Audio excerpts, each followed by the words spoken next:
It's late, so I'll be brief. Some good, some bad. We're like a lot of teams this early in the year. We just have to shore up some things that we have to improve in. But I thought, to have 25 assists on 31 field goals, sharing the ball a little bit. We had more turnovers in the first half. I think that was more of my coaching than it was our players' decisions, although they can always make better ones. We expected to see their 2-3 matchup, here and there, not for 40 minutes. So, we're early into the season, and some of the decisions we made in the first half were taken away by us in a good way in the second half.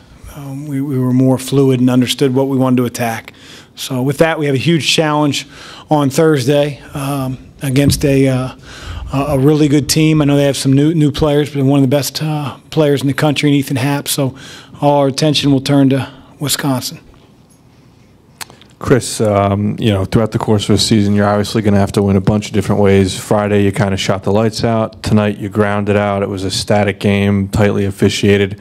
Was it refreshing or particularly pleasing for you to see the team win in that fashion? I don't care what fashion we win in as long as we win.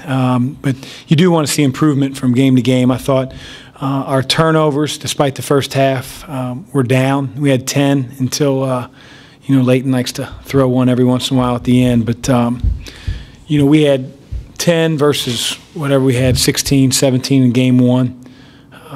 Our rebounding right now is not where it needs to be. And I know that it's a little bit of a function of long shots equal long rebounds, and our guards got to help us rebound. And right now they're not doing that. So we have to get better at not just rely on Tyreke and Trey and some of our big guys in there. I mean, we have a couple guys that had 0 rebounds, played 25 minutes, 20 minutes, 0 rebounds. It means they tied me on the glass. That's not good. Chris, it seemed like Tyreke is really making a strong play to kind of claim that starting center forward spot, and it seemed like early he was really amped up, brought a lot of emotion, and he's filling the stat sheet now. How happy are you with his play at present? Yeah, I love the motor that he played with tonight. That's what we've been wanting him to bring to the table each and every practice, each and every game. I think he's getting more confident. He's become not just a finisher on offense, but a guy that we can throw the ball to. He really understands his role. He wants to be the toughest, baddest dude under the glass and rebound the ball on both ends of the floor. He's very vocal. He plays with the high motor, and it's starting to stretch out for longer periods of time. Having said that, Sean's, right there. Sean's a guy that doesn't have some of the things that Tyreke brings to the table, but vice versa. And we put Sean in a bad position tonight because our guards got beat way too much off the dribble. And you're putting Sean in a position where, he's a secondary defender. And he's either trying to take a charge or it can be a block. And he's got to do a better job of jumping straight up and being more of a presence underneath. But we got to do a better job of keeping the ball in front of us. That's the first part. Chris, Kaiser, 9 of his 10 shots came from three-point range. Is that a figure that you're happy with, or do you want to see more versatility with him coming inside the perimeter? He just has to take shots that come to him. I thought he took a couple ill-advised threes.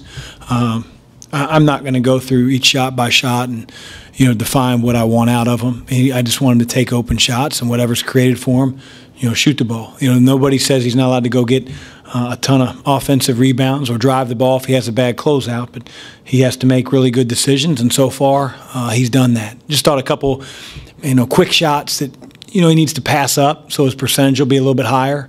Because when you take good shots, more often than not, you make a higher percentage of those than you do tough contested shots.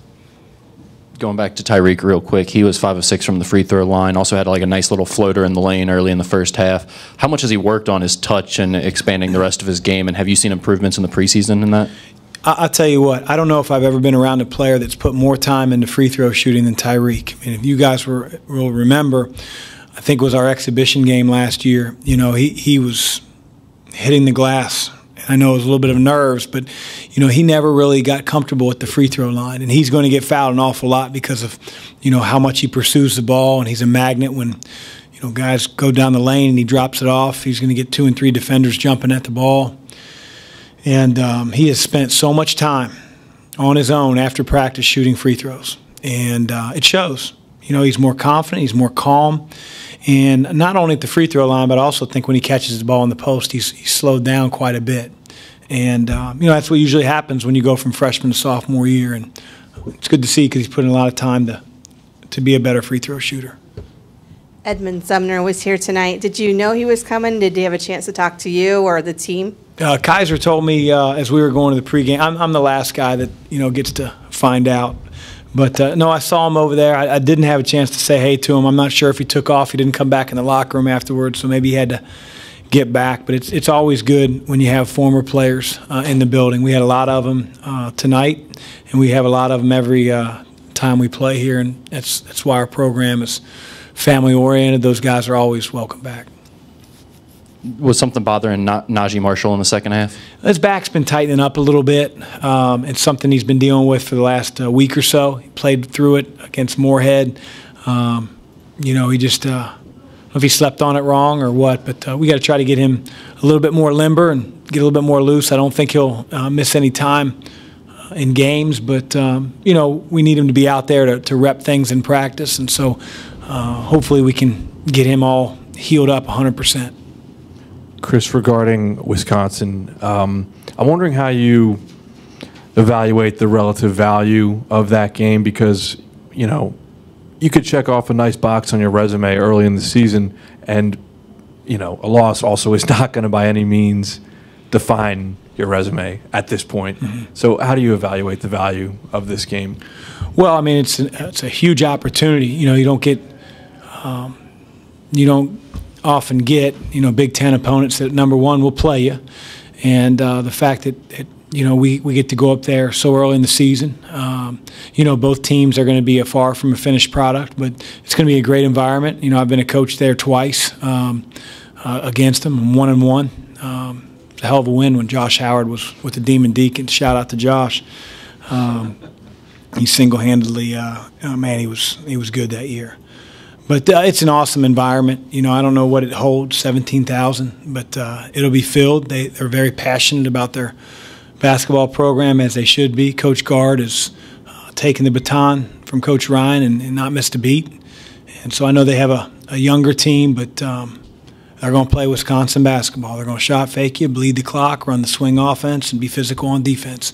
And we know that, but it's another thing to be able to defeat that. So be a good test on Thursday.